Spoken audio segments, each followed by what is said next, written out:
Ok? Boa noite. Boa noite.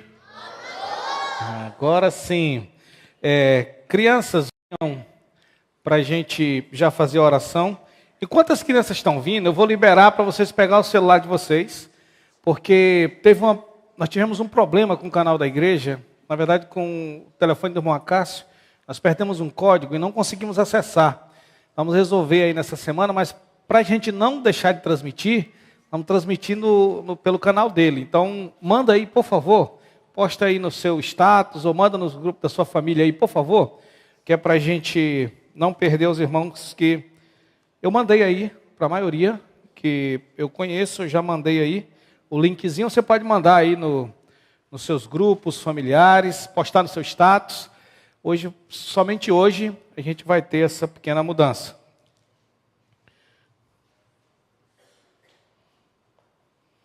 Aí no próximo domingo já volta tudo à normalidade.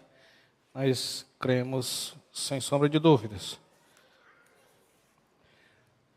O irmão Rabsalom está viajando, mas já estava me cobrando, né? Eu fui lá fora falar com ele, mandar uma mensagem para ele. Ele gostaria de acompanhar o culto. Está distante, está viajando, está no Nordeste. Eu digo, nós vamos dar um jeito aqui. Até que partimos para essa ideia, pelo menos para a gente transmitir. Vamos orar? Deixa eu pegar aqui o microfone para uma criança orar. É você que vai orar, André? Peraí, vamos ver aqui. Peraí, deixa eu ver. Tem uma criança menorzinha, o André já é um pioneiro de oração. Deixa eu ver aqui. Quem não orou ainda? Quem nunca orou aqui? Hã? Você nunca orou? Tem certeza que tu não orou? Para mim que já vi tu orando. Ah, então tá bom. Então vamos. Como é o seu nome? Manuele. Então vamos orar com a Manuele. Aqui, ó. Papai do céu, muito obrigada por mais esse dia. Abençoa a nossa fortaleza que Deus nos deu. Abençoa a nossa casa. Abençoa a nossa igreja. Abençoa todos aqueles que estão aqui. Abençoa as nossas professoras. Abençoa nossos pais. Acampa seus anjos ao redor da nossa família, nos livrando de todo o mal. Amém. Amém. Muito bem. Parabéns, viu? Ok, vão lá, crianças.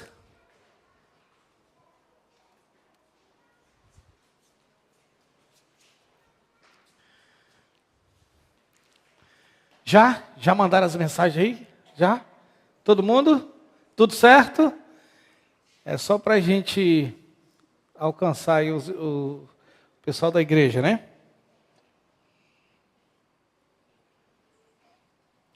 Ver se mais alguém está pedindo aqui, para a gente já alcançar também. Acho que não, tudo certo. Ok? Enquanto os pais vão chegar, vão deixar seus filhos e vão chegar, eu vou fazer um pedido em comum hoje. Eu acho que os nossos cultos de domingo, a gente nunca pode fazer isso, o carro que fica sempre apertado. Mas hoje, dá para a gente chegar um pouco mais para frente. Vamos chegar? Vamos ficar aqui, ó, fechar essas... Para mim é melhor, eu me sinto muito bem perto de vocês. Então vamos chegar um pouco mais para cá, por favor. Como só tem gente da igreja mesmo, eu tenho liberdade para fazer isso. Por favor, vamos chegar um pouco mais. E hoje eu preparei aquela mensagem para crente mesmo. Eu sabia que ia acontecer isso. Por 2 motivos, eu vou contar para vocês daqui a pouquinho. Deixa vocês chegarem mais que eu vou contar. Deixa eu dizer para vocês que hoje está acontecendo a última noite da Expo Acre, né? Não é? E aí, muita gente da igreja trabalha, outros trabalharam e por cansaço, não sei. Mas o fato é que eu sabia que a gente ia ter uma redução na nossa frequência. Mas esse não é só o motivo. O segundo motivo é que um dos jovens, ontem foi 2 casais de jovens, estão fazendo a cerimônia religiosa na hora do culto. E várias pessoas da igreja foram. Aí eu recebi o convite, eu digo, 5h30. Aí, para eu ir, né? Eu digo, não tem como, eu vou pregar e é hora do culto. Não, pastor, já vai 5h30 para não interferir no culto. Tu acha? Claro que vai interferir, né? Então, começa tarde, inclusive estão lá agora. Pastor Acre que vai estar celebrando lá. Eu dei minha opinião e sempre oriento, você não deve ter nenhuma programação em qualquer horário que seja de culto. Você não deve fazer isso. Só se for alguma coisa muito assim extraordinária, mas que você não tenha condições de ser no outro dia. Mas não se marca programa em horário de culto. O horário de culto é um momento nosso para Deus. E nada pode ser maior que isso. Mas tudo bem, ainda tentaram fazer 5h30. A gente sabia que não tinha condições. E aí tem uma demanda de gente da igreja lá também, né? Que são pessoas que foram convidadas para estarem lá. Mas o horário não teve jeito, teve que sacrificar alguns de estarem aqui. Ok? Hoje eu quero conversar com vocês um pouquinho. Hoje eu preparei uma mensagem para crente. Hoje a conversa é com crentes. E é uma conversa muito séria que nós precisamos ter. Eu já comecei hoje pela manhã. Hoje pela manhã não foi muito fácil não, né? Foi um pouquinho já mais duro. E a gente precisa de ter esses momentos. E nós vamos iniciar uma série de lições, domingo pela manhã, depois do Dia dos Pais, falando sobre o Espírito Santo, tudo que envolve o Espírito Santo. Vai ser bem interessante, eu gostaria que vocês não perdessem nenhuma dessas lições, tá bom? Por favor, acompanhem, estejam atentos. E no final, como está no canal do irmão Acácio, nós vamos, no final, ter alguns avisos. Aí eu vou encerrar a live para eu falar somente com vocês sobre algumas coisas que vão estar acontecendo aí nos próximos dias. Ok? Tá ok? Nós vamos então agora orar para depois nós estudarmos a palavra do Senhor. Ore comigo, por favor. Senhor, obrigado por esse momento tão especial e maravilhoso que nos concede estar em Tua casa. Obrigado, Deus, porque o Senhor tem nos guardado, tem nos conduzido em triunfo, em vitória diante dos obstáculos, diante do pecado que nos assedia. O Senhor tem guardado a nossa mente e coração. Muito obrigado. Agora, Pai, me usa nessa noite para transmitir Tua palavra e os Teus ouvintes para receber da forma adequada pela ação do Teu Espírito. Em nome de Jesus. Amém. Hoje eu quero conversar um pouquinho com vocês sobre 3 geradores de tristeza na vida do crente. 3 fatores que geram tristeza na vida do crente. E é bastante sério, tem atingido muita gente, e eu quero então poder conversar com vocês sobre isso. Eu tenho encontrado muitos, quando eu digo muitos, é muitos, de forma exacerbada, muitos crentes com o mesmo discurso. Estou desanimado, pastor. Muita gente às vezes pede um horário comigo só para dizer isso. Pastor, me encontro desanimado. Só isso, só isso. Há muitos cristãos desanimados.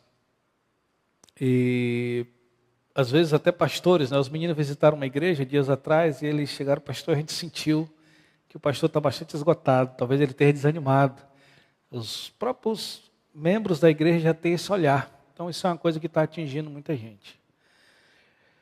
Bom, nós vamos então conhecer alguns geradores de tristezas na vida do salvo. Eu não vou ser inédito no que eu vou dizer agora, mas nós estamos vivendo a geração mais triste de todas. Nós estamos vivendo a geração mais triste de todas. A geração mais farta de tudo. A geração que mais tem acesso, mas é uma geração extremamente triste. Infelizmente, nós estamos vivendo, talvez, o período da geração mais triste, mas a geração também mais farta de oportunidades, mas a mais triste. Também a igreja, estamos vivendo a era da igreja mais capaz, potencial inigualável, A igreja mais capaz de fazer alguma coisa de forma efetiva na evangelização mundial é a nossa igreja, é no nosso tempo. As ferramentas, os meios, os recursos são bem mais fáceis. Conversava com o missionário Bruno, piloto missionário, e nós conversamos no Congresso da Aliança Missionária e depois conversando com o pastor Geazi também sobre a mesma temática, olhando a história de homens que faziam a evangelização do Baixo e do Alto Juruá a remo. E o pastor Geazi disse uma coisa para mim, pastor, e é interessante como eles tinham uma alegria. Era um negócio tão era um sacrifício tão grande, mas eles faziam de forma tão alegre. Bom, essa é a igreja mais capaz da história, porém a menos fervorosa. A igreja composta de pessoas habilidosas, porém não sábias. Pessoas habilidosas, mas não sábias, não amam o Senhor. Pessoas amantes de si, os seus prazeres acima da vontade de Deus em suas vidas. Essas pessoas compõem a igreja. Muitas vezes buscando dentro da própria igreja e no evangelho seus próprios interesses. Essa é uma realidade que nós estamos vivendo. Uma geração de cristãos que faz a sua vontade independente de qualquer coisa. Essa igreja tão capaz está abarrotada, lotada de pessoas desanimadas. Muita gente desanimada, inoperante nos bancos das igrejas.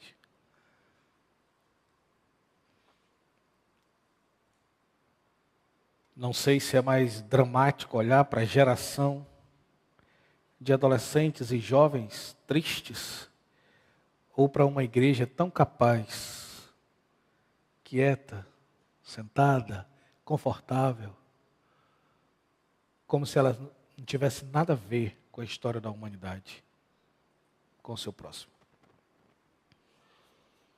Essa igreja tão capaz está abarrotada de pessoas desanimadas. E essas pessoas, elas precisam ser envolvidas pelo pastor de alguma forma, dentro de uma função, porque senão elas deixam de vir à igreja. Essas pessoas precisam ter um cargo, ou então elas não têm motivo para cultuar. Nós estamos assistindo isso. Pessoas que não têm motivo para cultuar a Deus. Elas só estão na igreja se elas tiverem um cargo, uma função.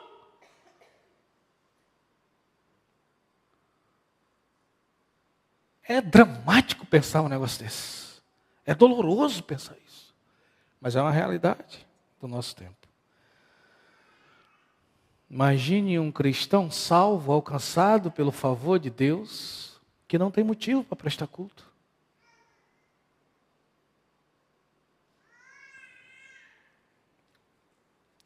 Igreja composta de pessoas deprimidas, sem motivo de viver, sem motivo para viver.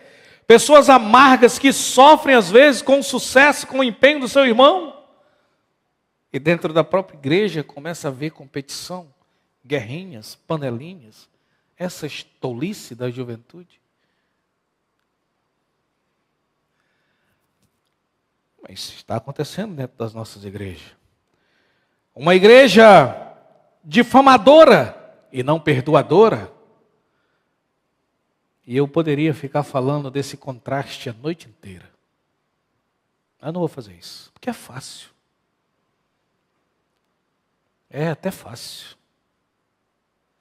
Bom, nós podemos continuar assim.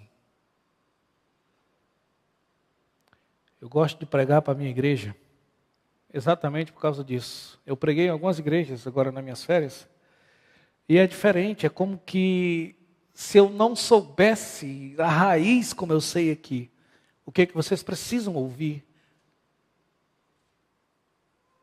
As nossas carências. E aí eu pregava e ia embora como... Aqui não, eu estou pregando e eu fico sonhando em ver os resultados. no decorrer dos dias. Mas nós podemos continuar desse jeito. Ou nós podemos tomar um choque de realidade e mudar esse comodismo. Bom, eu poderia ficar falando disso, mas não vou. Agora, nós vamos ler 3 ou 4 textos e eu quero que nesses textos, vocês descubram uma coisa comum, que vai aparecer nos 4 versículos que eu mostrar. Eu quero que vocês descubram uma coisa comum. Tem em todos. E vocês vão me dizer daqui a pouco. Vamos ler? Aqui, nesses textos, eu vou mostrar para vocês a regra de vida do crente. E aí vocês vão descobrir qual é ela. Vamos lá. Salmo 2:11. O primeiro. Salmo 2:11.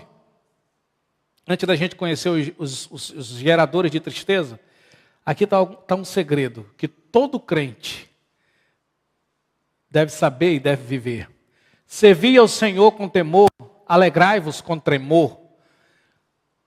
Observe. Segundo, a outra versão é bem mais clara, mas essa daí vocês vão pegar. Salmo 32:11. Salmo 32:11. Alegrai-vos no Senhor, regozijai-vos, vós os justos, cantai alegremente, todos que sois retos de coração. Agora coloca o Salmo 97, verso 12. Olha, outra coisa. Alegrai-vos, ó justos, no Senhor, e dai louvores à memória da sua santidade. Que versículo é esse? Coloca agora Joel, profeta menor, Joel capítulo 2, versículo 23. Joel 2, 23. Você já deve ter pegado o segredo. E vós, filhos de Sião, regozijai-vos e alegrai-vos no Senhor vosso Deus, porque Ele vos dará em justa medida a chuva temporã, fará descer a chuva no primeiro mês, a temporã e a seródia. Agora, Novo Testamento, para a gente finalizar, Filipenses 4:4. Filipenses 4:4. Regozijai-vos sempre no Senhor. Outra vez vos digo, regozijai-vos. Qual é a coisa comum desses versos?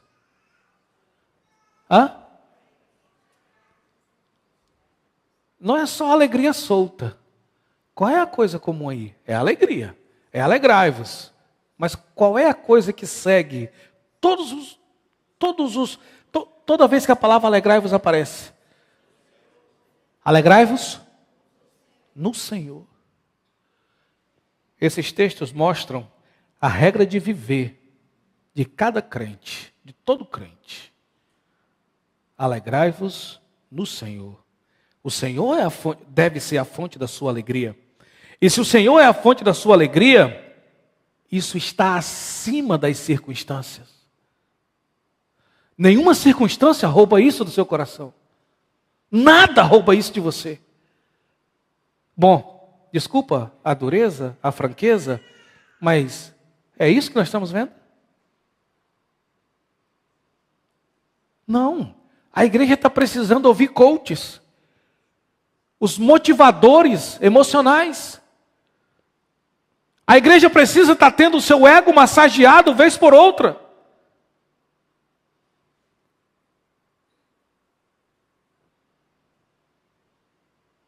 Os oradores da internet, os motivadores da internet, estão ganhando bilhões, milhões de seguidores. Porque há uma carência no coração da igreja.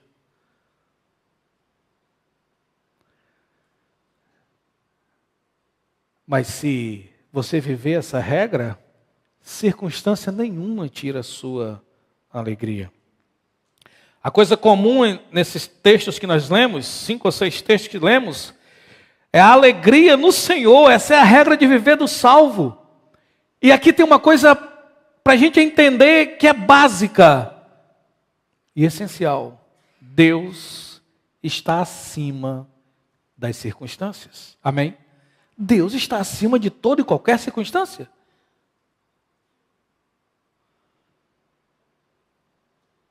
Mas, desculpa, não é isso que nós temos visto.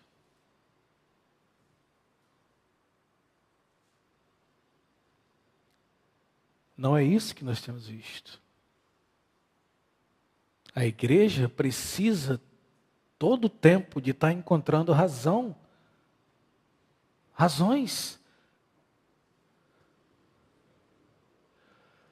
Lembro quando o pastor Acra assumiu os jovens da primeira vez. Ele vinha de uma outra igreja. E eu comecei a ver, né, o início do trabalho com os jovens. E comecei a sentir o esgotamento dele. E eu chamei ele para conversar. Eu digo, pastor, não tente fazer programa para os jovens se sentirem bem. Isso é insustentável.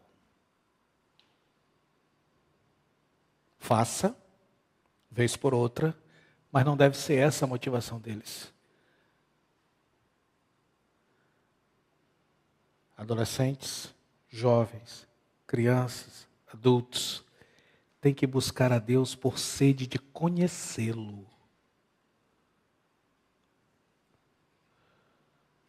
Nós precisamos ter sede de conhecer o Senhor e sua vontade, sua palavra. Então Deus, se a nossa alegria vem dele, significa que circunstância nenhuma pode tirar isso do nosso coração. Eu não estou dizendo, e daqui a pouco vocês vão entender isso melhor, que quem tem alegria em Deus não passa por momentos tristes. Agora aí sim, essa tristeza é circunstancial. Eu posso me sentir abatido vez por outra.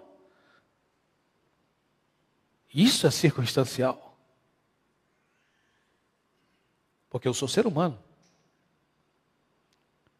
Mas nada pode tirar do meu coração o desejo de conhecer e de servir o meu Deus.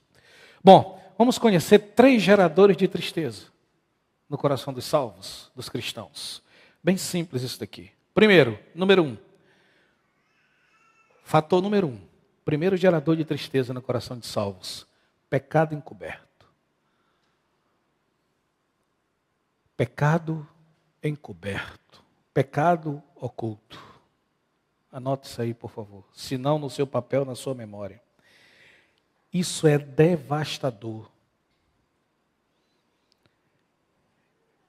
Esse fator, gerador de tristeza, já derrubou exércitos poderosos na história bíblica e na história secular.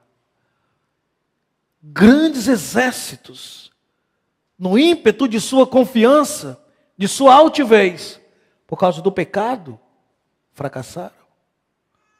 Impérios, reis, governos. Vou aproximar mais de nós. Pais de família, líderes de família, líderes bem-sucedidos, perderam seu lar, perderam seu casamento, perderam seus filhos por causa do pecado. Por causa do pecado. E esse fator já derrubou muita gente. Fez homens promissores perderem a sua família. Essa prática, esse gerador de tristeza, suga de fato a nossa alegria. E sabe por quê? Que ele rouba a nossa alegria. E agora eu estou falando com propriedade, porque isso já aconteceu comigo. Em um tempo da minha vida. Isso é devastador. E sabe por que ele rouba a nossa alegria? Porque nós não podemos mentir para nós mesmos e para Deus. Não há como mentir para nós mesmos e para Deus. A nossa consciência nos derruba, ela nos acusa.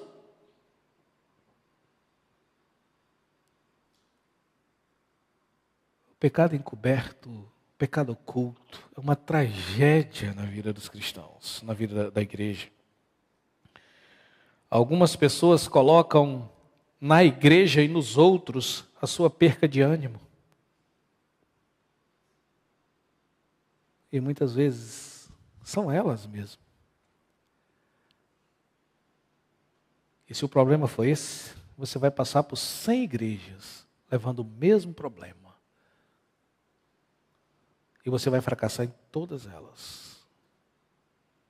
Pecado oculto. Pecado estimável.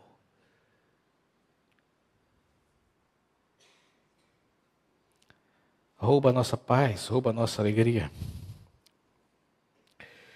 Salmo 32, de 1 a 5, diz o seguinte. Esse texto é muito claro. Salmo 32, de 1 a 5, diz assim: bem-aventurado aquele cuja transgressão é perdoada e cujo pecado é coberto. Bem-aventurado o homem a quem o Senhor não imputa maldade e em cujo espírito não há engano. A vida dele é leve. Quando eu guardei silêncio, olha o que ele está dizendo. Quando eu fiquei calado, envelheceram os meus ossos pelo meu bramido todo dia. Verso 4. Porque de dia e de noite a tua mão pesava sobre mim. O meu humor se tornou em sequidão de estio. E por último, ele diz assim: confessei-te o meu pecado e a minha maldade não encobri. Dizia eu: confessarei ao Senhor as minhas transgressões, e tu perdoastes a maldade do meu pecado. Isso é uma descrição do salmista. Ele disse: enquanto eu fiquei calado, os meus ossos envelheciam, o meu ânimo, a minha alegria, o meu brio se tornou em sequidão. Eu me tornei um homem seco.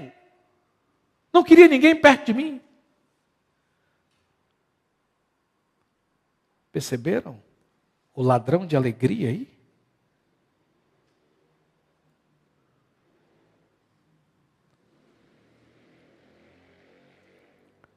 Somos ligados a Deus pelo seu Espírito. E Ele habita na gente, Ele habita em nós. Mas Ele não comunga com o pecado. Na hora que eu deslizo na minha caminhada, o Espírito Santo, Ele liga em mim o desejo de ajustar, de consertar, de voltar. Porque o Espírito de Deus não comunga com o pecado.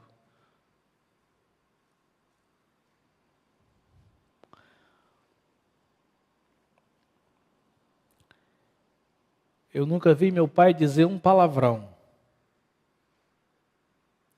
Palavrão, a palavra que ele dizia quando estava chateado, eu não vou repetir, não é um palavrão, mas é uma coisa comum, mas não cabe dizer aqui no púlpito, uma bobeira.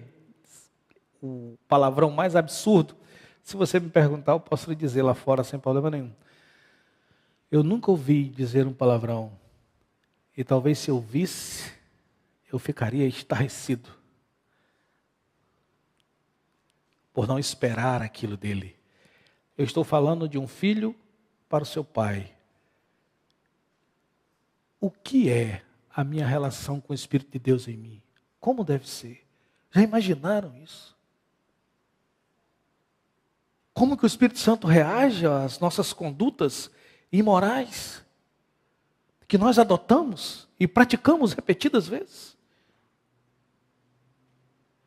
E o Espírito Santo é em nós, se somos salvos, como que nós ficaremos felizes?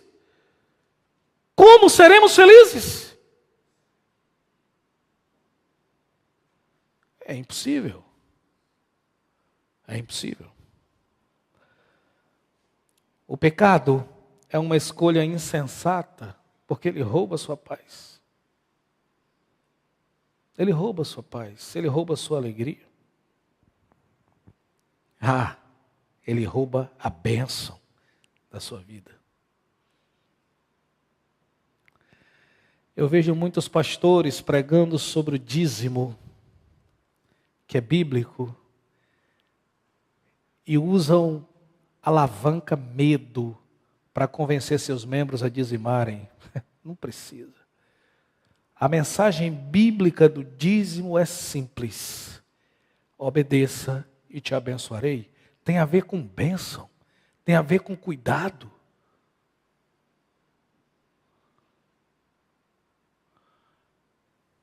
E pasmem, se você não sabia disso. Os benefícios dessa obediência serão colhidos aqui. A Bíblia diz. As bênçãos do dízimo são colhidas aqui, na terra.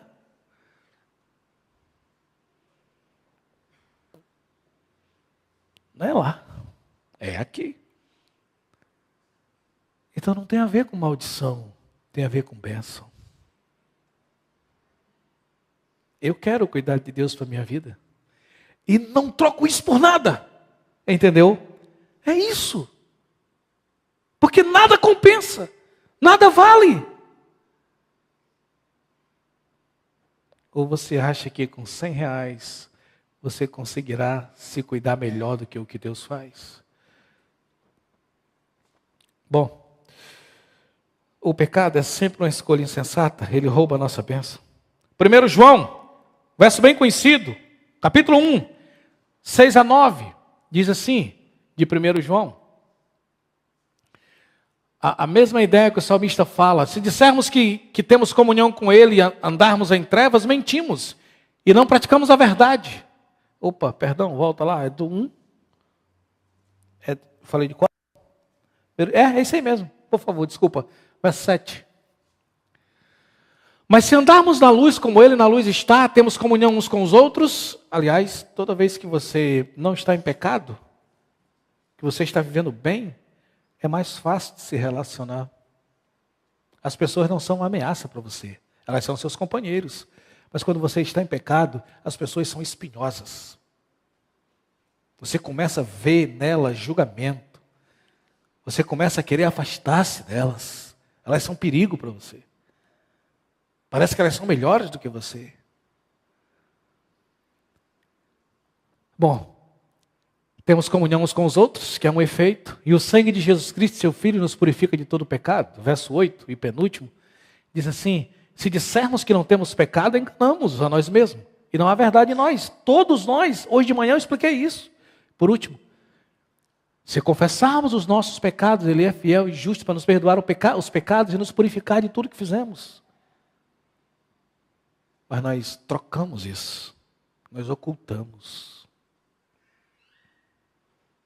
E aí, nos tornamos escravos. Isso rouba a sua alegria, isso rouba a sua paz. Isso é um ladrão de alegria. É necessário uma consciência de pecado ou sobre o pecado. É necessário confessar e abandonar para sermos abençoados. Se quando você, no campo humano, no relacionamento humano, eu falei com a Aderaldo, e eu estou envergonhado de vê-lo. Mas aí um dia eu tomo coragem. Aderaldo, meu amigo, desculpa, eu falei contigo. Prometi que tal dia faria, não deu, me desculpa, me perdoa, eu vou tentar resolver.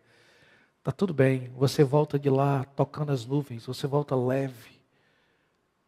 Imagina na relação com Deus. Bom, o pecado é sempre a pior escolha. Levem isso a sério.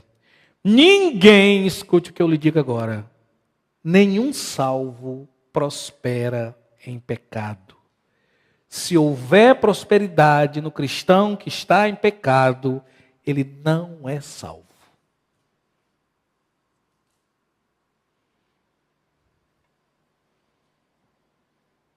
Ou então o Senhor está tratando com ele para tentar alertá-lo, com urgência.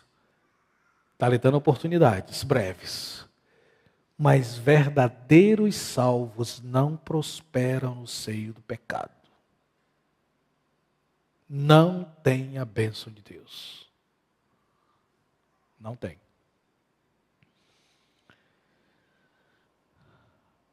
Crente não se dá bem no pecado. Salvo não se dá bem no pecado. Porque ele tem um Espírito Santo nele.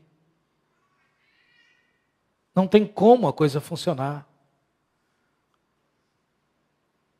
Dias atrás eu levei minha moto para ajeitar uns detalhezinhos lá. E quando eu cheguei lá tinha um rapaz desesperado. Lá no rapaz que ajeita a minha moto. Tinham colocado óleo diesel, né? No lugar de gasolina dentro do tanque da moto dele. O cara estava aperreadinho. E o mecânico, não, vamos ajeitar e tal, a gente tira, deve ter. Porque não funciona. Às vezes você vai num posto e a gasolina adulterada tem água, né? E a moto começa a falhar. ela começa a dar sinais, você precisa parar, ir lá e tirar. Porque não funciona. Não foi feito para viver assim. A mesma coisa é o cristão em pecado. Segundo ladrão, segundo, melhor dizendo, gerador de tristeza no coração dos salvos. Segundo, o primeiro, pecado oculto. Segundo, perda de propósito. Eu vou explicar isso para vocês paulatinamente. Vamos para Colossenses, capítulo 1, versículo 16. Colossenses 1, 16. Isso aqui é o texto base, o texto regra de vida de todo crente. Porque nele foram criadas todas as coisas que há nos céus e na terra, visíveis e invisíveis, sejam tronos, sejam dominações, sejam principados, sejam potestades. E essa frase agora é arrepiante. Tudo foi criado por ele e para ele. Levante sua mão, 1 minuto, faz assim. Pode fazer assim para mim. Todos, sem sombra de dúvida. Não, aqui ó. Vocês, com mãos erguidas como estão, foram criados para glorificar a Deus. Amém? Pode baixar sua mão. Vocês foram criados com esse objetivo. Deus os criou para esse fim. Como Ele criou aquele pássaro, aquele curió, aquele sabiá, aquele bem-te-vi. Como Ele criou todas as aves e árvores para a sua glória. O mundo, tudo criado, tem um alvo maior: a glória do Criador.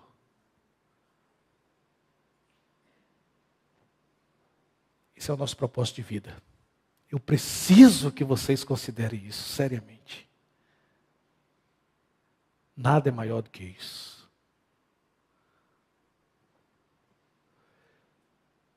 Esse é o propósito de viver. É por isso que nós temos que viver. Mas agora eu vou falar uma coisa muito séria para vocês. Por favor, me deem toda a atenção agora.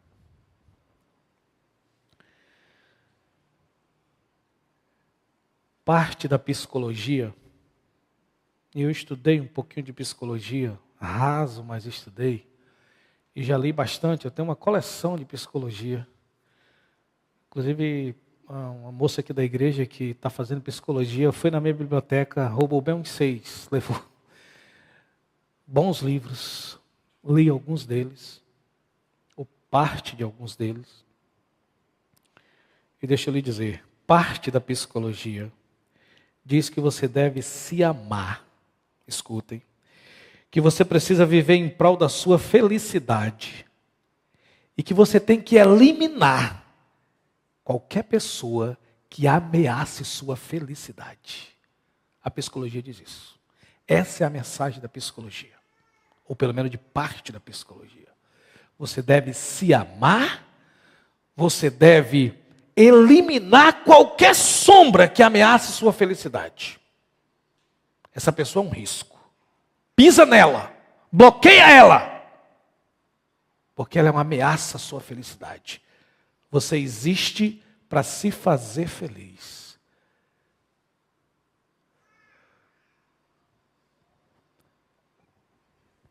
Dói na minha mente quando eu escuto vídeos de cristãos que postam isso. Eu fico triste de verdade. Eu digo, não entenderam nada ainda.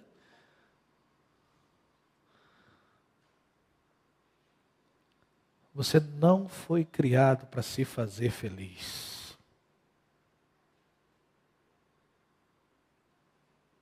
Você não existe para isso.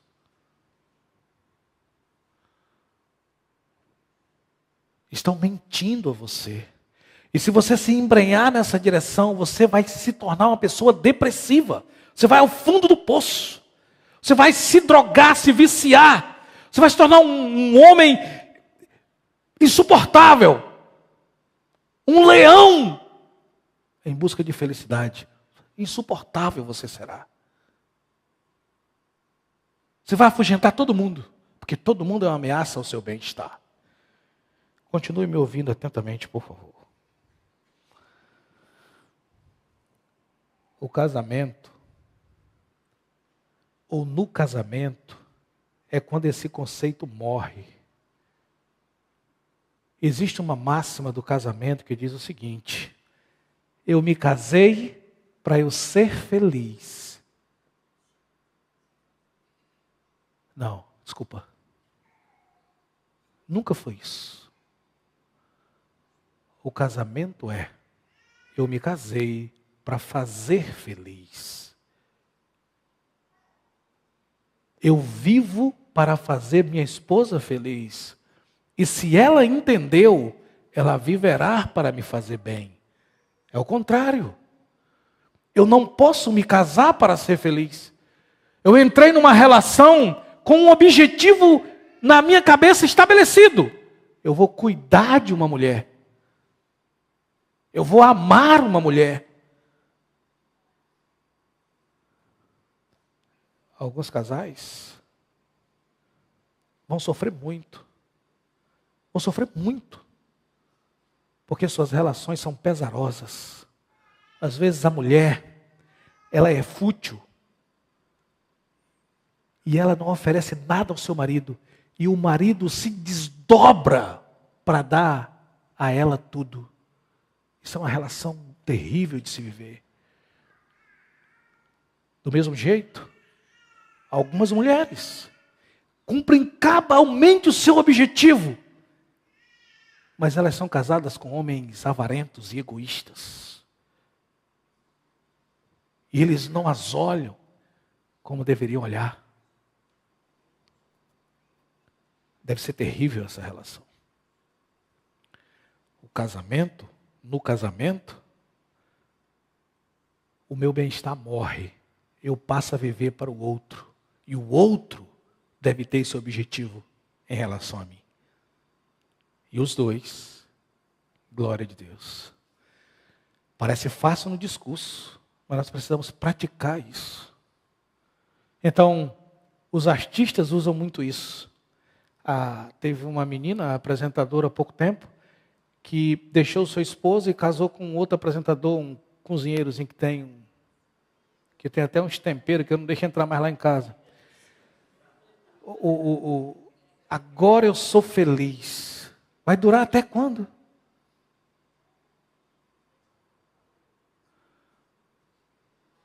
Mulher. Ei, irmã.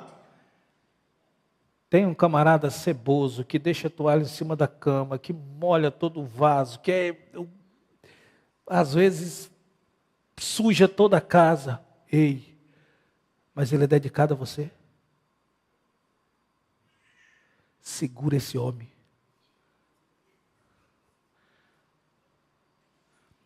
Garra ele. Eu não te solto por nada, meu nego. Segura-me. É sério. Uma mulher que tem um homem ao seu lado, um cuidador, um provedor, um protetor, ela está experimentando o cuidado de Deus em sua vida. Isso é um negócio maravilhoso. O outro lado também. O homem que se sente acompanhado por uma guerreira. Um homem que sabe que se não der certo seus sonhos, ela estará ao seu lado. Ninguém segura esse homem. Bom, fecha o exemplo do casamento. Bom, o objetivo de vida está aí. Deus fez você com um propósito maior. O que Deus quer quando Ele olha para mim é que eu o glorifique. Agora vamos entrar numa cena difícil. Vamos lá, para coisa complicada.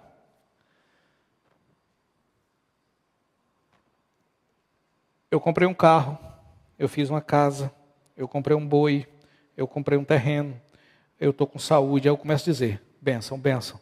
É fácil eu glorificar a Deus nessas horas? Eu estou comprando tudo, eu estou ganhando tudo, está dando tudo certo. Tá, veio um vento e tirou todo o telhado da minha casa. Isso já aconteceu comigo, inclusive. Jogou no meio da rua. E aí? Deus quer ser glorificado nessas horas também. Deus quer ser glorificado nessas horas. Mas você é tão egoísta, você é tão autossuficiente, tão arrogante, que você acha que Deus deve lhe oferecer tudo de bom. E que se Ele estiver conseguindo fazer isso, você o honrará. Na hora que supostamente na sua cabeça Deus falhar, você o questionará. Você foi criado para a glória de Deus. Muitos cristãos esqueceram disso. Deus te fez com um propósito, claro, a sua glória. E os cristãos precisam ser lembrados constantemente disso. Qualquer circunstância rouba sua paz? Qualquer coisa que você passa faz você blasfemar? Qualquer circunstância que você vivencia faz você blasfemar? Ou nessas horas você glorifica o seu Senhor?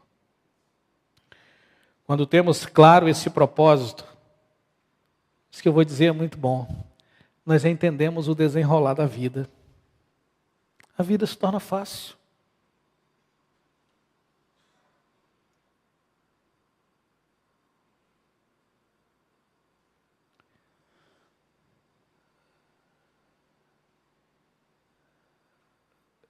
Tem uma fala, um discurso da segurança pública, que ele diz o seguinte: sendo assaltado, se você for assaltado, entregue tudo. Entregue tudo. Você conquistará tudo novamente, mas o conselho da segurança é que você dê tudo, entregue. Se vê, entregue tudo. Preserve a sua vida, você terá condições de conquistar tudo novamente. Mas algumas pessoas não conseguem. Quando elas imaginam que vão perder o seu celular, elas entram em colapso, elas cegam e elas vão em cima do assaltante. Algumas delas perdendo a própria vida.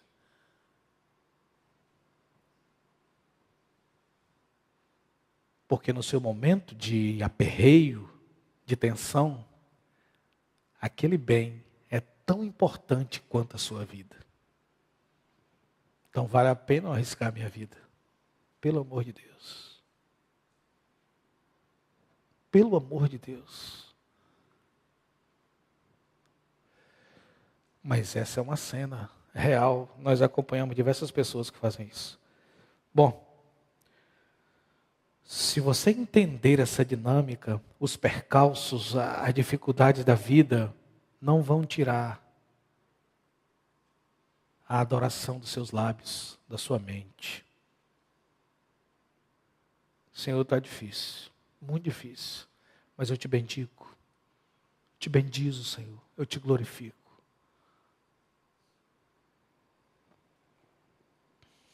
Deus deve ser glorificado nessas horas. Se você tiver como meta ser feliz, desculpa, você viverá frustrado. Se você tiver como meta ser feliz, desculpa, você viverá decepcionado. Se você tiver como meta ser feliz, desculpa, você vai viver amargurado. Se você tiver como meta ser feliz a todo custo, você será uma pessoa sem rumo. Sem rumo, sem direção. Amargurado. Por fim, para a gente concluir, terceiro gerador de tristeza. Está frio, irmãs? Foi, eu só vi tu. Terceiro gerador de tristeza. 1 Coríntios, capítulo 15, verso 19. Terceiro gerador de tristeza, esperar em Deus somente nesta vida. Eu vou explicar isso para vocês também agora. Vamos ler 1 Coríntios 15, 19. Diz assim: se esperamos em Cristo só nesta vida, essa versão que eu queria mesmo, eu pensei que ia vir outra, que usa o termo infeliz, mas essa aqui vem na versão que eu gostei. Chama nós de miseráveis. Se esperamos em Cristo só nesta vida, somos os mais miseráveis de todos os homens. Terceiro gerador de tristeza. Buscar a Deus em troca de bem-estar aqui. De segurança aqui. De felicidade aqui. Só aqui. Vou explicar isso para vocês melhor. Vamos lá. A Bíblia, em algumas versões, usa o termo infeliz. Mas aqui, o termo miserável, né? Mas vamos lá. Eu acho que esse mal de buscar a Deus só aqui atingiu a igreja mundial. Às vezes eu participo de algum evento, algum congresso, qualquer coisa, quando o pastor começa a falar acertado sobre essas coisas, eu já quero o número dele, porque ele entendeu tudo. Mas às vezes eu estou no banco e os meninos estão cantando aqui. E tem música que rouba a minha concentração de adoração. Porque elas não são feitas para homenagear Deus. Ela é uma mensagem massageadora de ego. Eu fico incomodadinho. Dói nos meus ouvidos. De verdade, dói mesmo.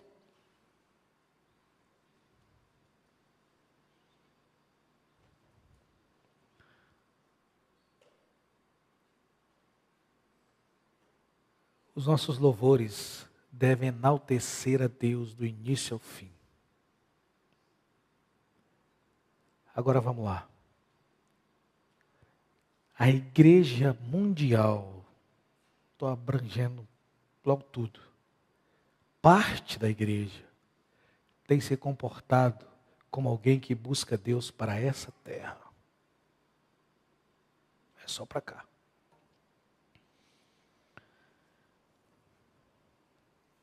Nossas orações, nossa fidelidade, nós temos como meta coisas daqui. Por favor, recapitula aí como que é a sua oração diária.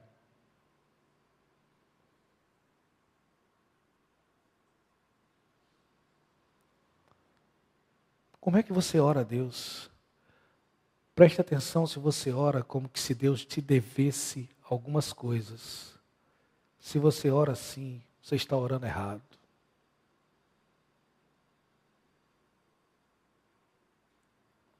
Deus não lhe deve nada.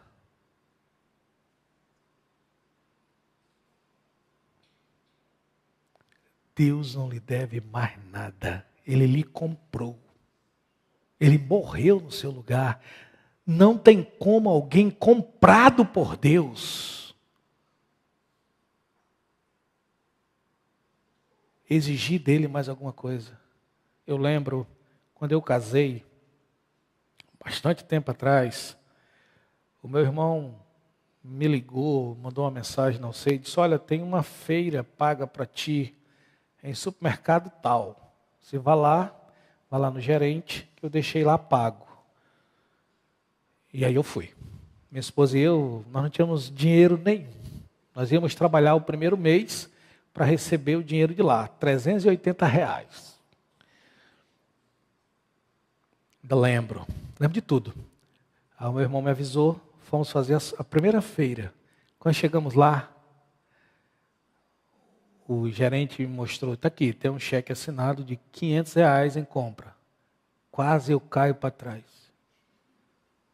Ainda lembro. Naquela época, R$500 era dinheiro. Vamos fazer compra. Nós andávamos nesse supermercado e eu digo, será que não vai passar? Não passa. Então foi o seguinte, eu vou lá passando as coisas e nós vamos olhando e tu vai comprando mais. Mas rendeu isso.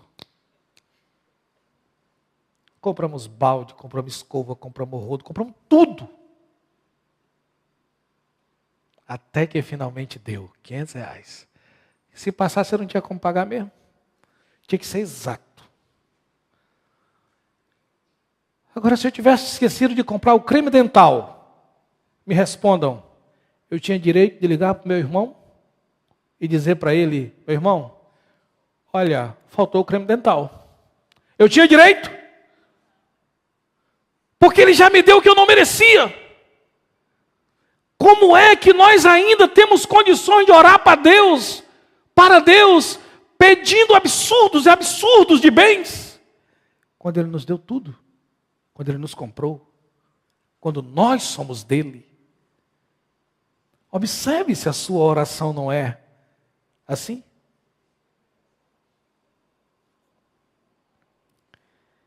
Bom, mas esse mal atingiu todo mundo. Esperar em Deus só para quê? Só para essa terra. Escute o que eu vou dizer agora. Esperar em Deus só nessa terra nos fará vítima de fatos inevitáveis. Sabe por quê? Eu explico agora. Vamos lá. Senhor, abençoa o meu dia, me guarda, me protege. Tu serve para isso, para mim. Tu é o meu guardador. Mas aí no decorrer do meu dia, eu sofro um acidente. Bom, o meu Deus falhou. Meu Deus falhou. Porque eu tenho Ele como alguém para me socorrer aqui. Aí deixa eu lhe dizer, se você esperar em Deus só para essa vida, você será vítima de fatos inevitáveis. Sabe por quê? Porque algumas coisas, algumas tragédias, alguma dificuldade dessa vida, Deus não te poupará. Você vai ter que passar. Não tem jeito. Não tem jeito. Você terá que passar. Você vai precisar passar. Mas se você tem Deus como alguém que é para te guardar só aqui, então Ele fracassou. Aí você pode se entristecer, porque Deus fracassou com você. Nossos filhos vão falhar. Eu tenho algumas pessoas que eu estou admirando muito, que já estão naquela fase de ter... Eu fico olhando às vezes o Jabes, a Adriana, o pastor João, Miriam, que estão nessa fase um pouquinho acima de mim, e que já estão vendo os filhos seguirem, casados. Deve ser um momento bacana demais. Deve ser maravilhoso.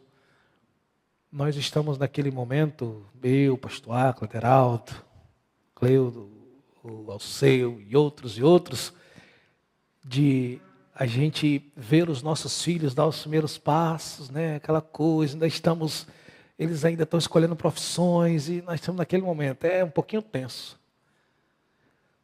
Os nossos filhos vão falhar. Eles vão falhar.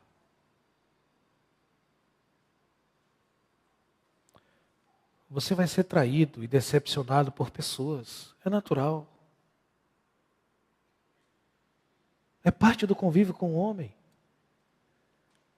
Você se decepcionará. Alguns de seus negócios não vão dar certo. É natural. É natural.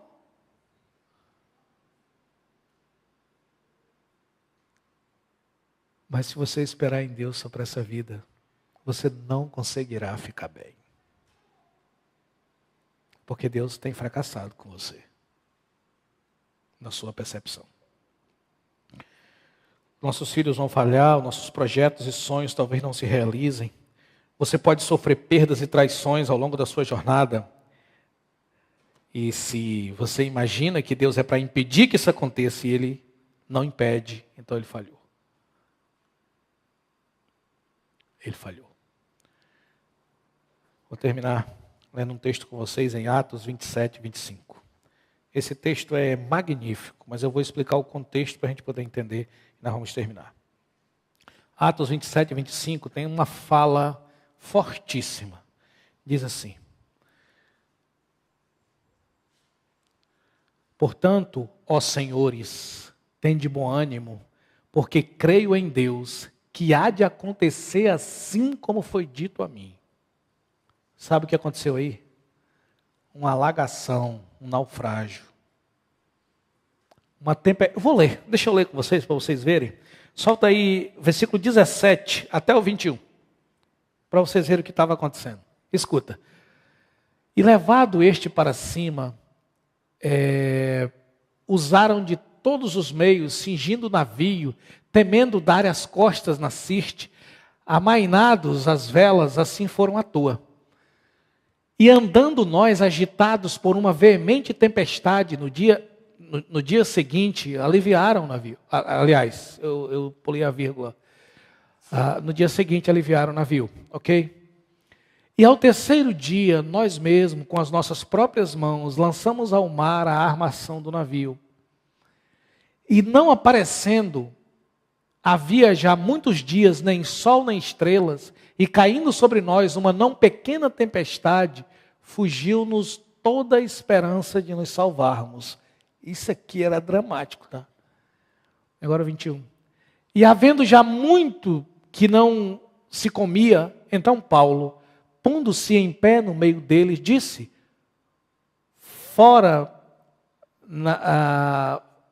na verdade razoável, ó senhores, ter-me ouvido a mim e não partir de Creta, e assim evitariam este incômodo e perdas. Bom, só que quando chega no versículo 25, diante de uma tempestade, de perigo de morte, de coisas e coisas, o verso 25, vamos ler de novo. Diz assim: portanto, ó senhores, tende bom ânimo, porque creio em Deus que há de acontecer assim como foi dito a mim.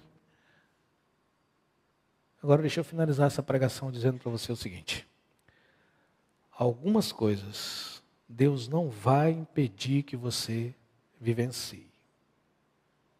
Isso não é falta de amor, isso não é falta de poder, não é. Agora o que você precisa saber com toda clareza é que aquilo que Deus diz que acontecerá, acontecerá. E isso é que deve mover o nosso coração. Agora, se os nossos olhos estiverem somente aqui, numa tempestade, nós vamos questionar Deus. Nós vamos pecar contra Ele. Nós vamos estar entristecidos, amunhecados, depressivos, deprimidos.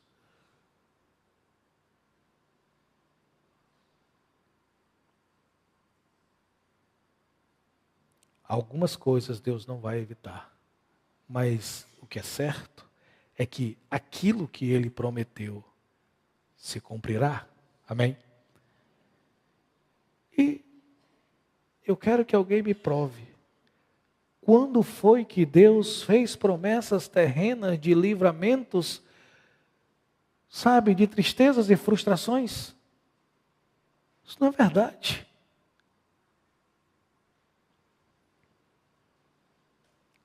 O que Ele deixa claro é que a nossa vida aqui é um sopro.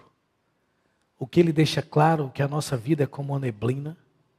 O que Ele deixa claro é que nós precisamos ter bom ânimo aqui, porque as dificuldades vêm. Agora deixa eu lhe dizer, se você esperar em Deus para a eternidade, você será um pai melhor, você será um cristão ativo, você será uma mãe melhor, você será um ótimo amigo, amiga, você será uma pessoa que anima os outros.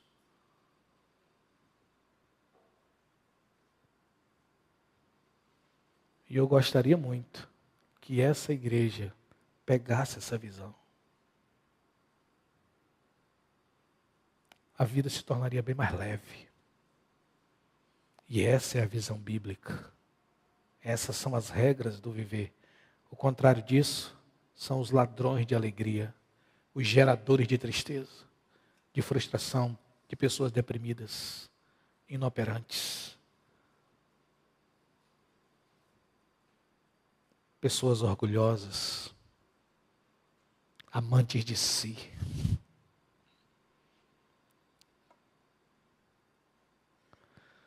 Recapitulando, os 3 geradores de tristeza: pecado encoberto, esquecer ou perder o propósito e ter sua esperança em Deus só para cá. Ore comigo, por favor. Senhor, obrigado por esse tempo de pensamento, de edificação, de ajustes que precisamos fazer na nossa jornada cristã. Aumenta-nos a fé, a esperança, nos dá a convicção da Tua palavra, da Tua vontade. Nos faz, Pai, ativos na Tua obra. Nos faz, Pai, pessoas capazes de glorificar o Teu nome em momentos e dias nublados, em dias difíceis. impede circunstâncias adversas na nossa vida. Pedimos a tua proteção, Senhor. Mas se tivermos que enfrentar, queremos estar pronto para te glorificar, para te honrar. Bendizer o teu nome. E estar alegre porque o Senhor tem guardado e salvado a nossa vida. Em nome de Jesus. Amém. Cássio, por favor, vamos cantar mais um hino? Cadê os meninos? Depois do hino, a Cássio vai encerrar a transmissão. E eu tenho alguns avisos mais fechados para a gente aqui na igreja. Vamos ficar em pé. Para a gente cantar esse hino. Hoje era para crente mesmo, então, se tiver alguma decisão, vou estar aqui à frente, tá bom? Uma reconciliação, uma aceitação a Cristo, pedido de batismo, qualquer coisa, eu estaria aqui à frente. Tem uma decisão para apresentar hoje. Renildo, chama lá o nosso amigo. Vamos cantar um hino, qual hino? Preciso de ti.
Pode sentar-se, obrigado, pode sentar. Uma decisão nessa noite, na verdade essa decisão já foi tomada, eu só preciso apresentar a vocês, mas o Isaac, ele confiou, entregou a sua vida nas mãos do Senhor, amém, irmãos?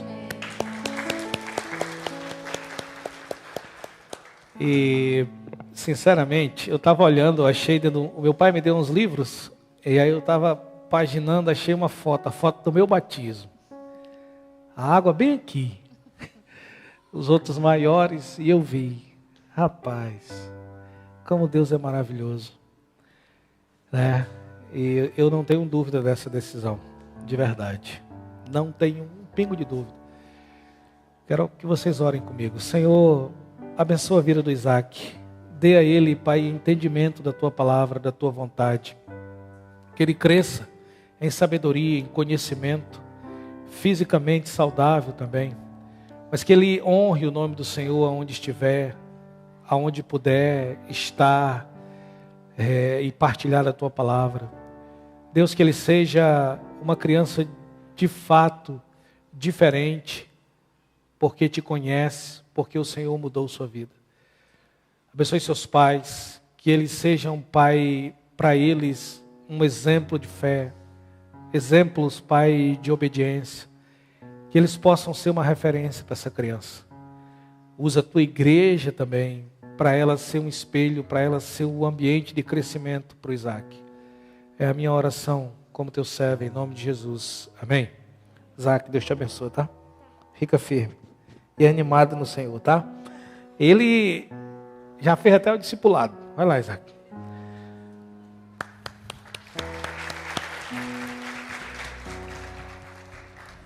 Ok, 2 minutinhos e eu já vou liberar vocês. Já, Cássio, obrigado, irmãos. Deus abençoe a todos. Só um minuto que eu vou falar com vocês.